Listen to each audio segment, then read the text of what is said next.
Hi, my name is Steve Danna, and I'm with Third Act Upstate New York.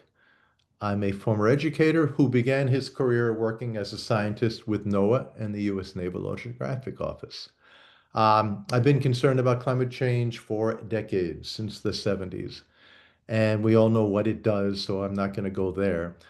But I do want to go to the World Economic Forum's projections on the cost of climate change, which by the year 2050 will be between 1.7 and 3.1 trillion, that's with a T, trillion dollars a year. That's global cost. That's a lot of money. And we like to save money, don't we? I like to save money. And right now I'm a little upset about how difficult it's going to be to save money when it comes to clean energy. The big ugly bill from the Trump regime has basically removed almost all tax credits and incentives for clean energy projects, um, that would include solar, from the bill, from our US budget. So as a result, the incentives that were there to help homeowners or communities put solar farms or solar systems on their roofs are gone. And that's really unfortunate because it does save money and it's also really good for the environment. And they're gone because, as we know, um, the Heritage Foundation's Project 2025 is rewarding the fossil fuel barons, uh, and basically allowing them to reduce the accelerated movement towards clean energy because clean energy is cheaper than fossil fuel, dirty energy, right? But that's what we have right now. So let me tell you my story about this solar system that you're seeing on my screen. 10 years ago, my wife and I used tax credits from the federal and state government to pay for a $16,000 solar panel system. And we put it on our garage. And with the solar credits, the tax credits, we were able to reduce our cost to $6,200.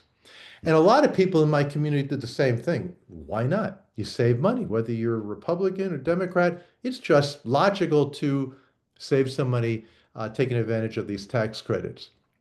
Speaking of money, I did some mathematics and I found that my system in the last 10 years has saved us $6,550. That's more than we spent to have them installed. So basically, every year I've averaged $650 of discounts on my electricity. Now, that system is 10 years old. The new systems are much more energy efficient, more productive in terms of what they convert from solar energy to electrical energy.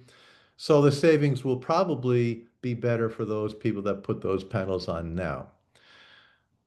So my ask, my vision is that we're going to have those tax credits, incentives for clean energy restored at some point soon, right? And we need to have them restored. But to do so, we need to talk about climate change. We need to talk about climate change with our family, with our friends. We need to tell them stories. The 2023 Yale Climate Communication Survey stated that only 37% of people talk about climate change with their family or friends, which means 63% of us don't say a word. That has got to change because really, when people go to elect their next president or their legislators, they need to make informed decisions. And climate change should be at the top of that list of informed decisions, right? It isn't right now.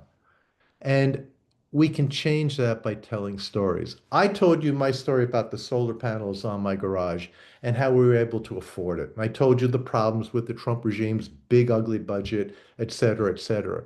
We can all tell stories. Stories generally between 2 and 4 minutes. You can write them down. You can make a video of them. You can talk about them over Thanksgiving dinner. You could tell them at the Rotary Club. Short, sweet, with hope, but also facts, fearful facts, because climate change is fearful, right? There's a lot to say about it. Do some research, reach out to Third Act. We have some resources on storytelling, and get out there and spread the word because We need those tax credits back, and we need a lot of other things happening to help us fix this problem we've gotten ourselves into. All right, thank you very much.